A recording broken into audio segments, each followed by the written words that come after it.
3 weeks later, Formula One crossed the Atlantic and came to Mexico City.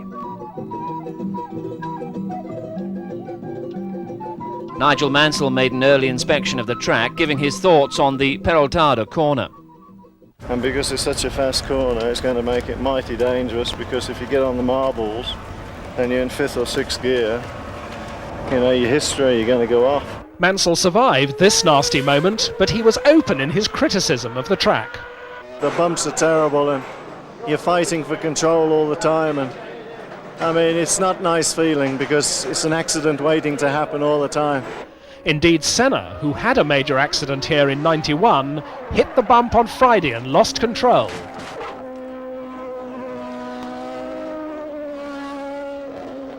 The Brazilian was in considerable pain from an injured leg. However, he would be fit enough to drive again on Saturday, on his 32nd birthday, and qualify a brave 6th on the grid.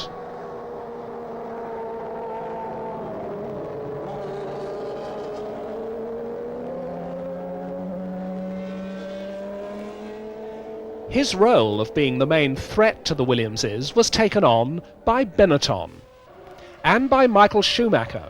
The team were delighted, and Michael's confidence rose with every lap he drove. Mansell took pole position once again, but this time Patrese was just fractionally slower, and Schumacher was less than a second adrift. With the Englishman having won here 5 years ago, but being beaten by Patrese fair and square in 1991 after a big battle, the race seemed wide open.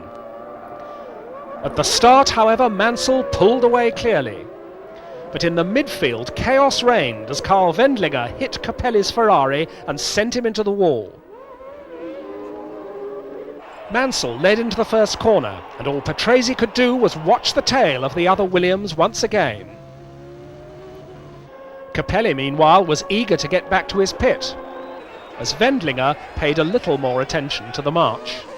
Mansell led Patrese, Senna and Brundle, and Schumacher recovered from a bad start by forcing Berger out of 5th spot. The German would soon pass Brundle for 4th, and it became 3rd place when Senna's transmission broke on the 12th lap. For more than half of the race, Berger and Brundle bitterly disputed 4th place. The Englishman was in truly inspired mood. And a spectating Senna found it all rather amusing. But Ferrari's star Jean Alesi found the lack of his car's straight-line speed appalling when De Cesaris easily passed him on lap 30. The Frenchman's engine would expire 2 laps later.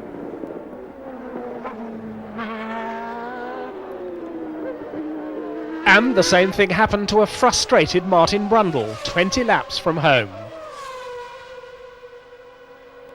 But it was no problems for Mansell, apart from a smashed mirror, and he easily scored his 2nd win of the year. He eased off towards the end, allowing Patrese to come closer, while Schumacher stepped on the winner's podium for the first time. And he adapted well to the role, proving a tough man with the champagne. But after the race, most had only one question in mind. It looked fairly easy, was it? No, it wasn't.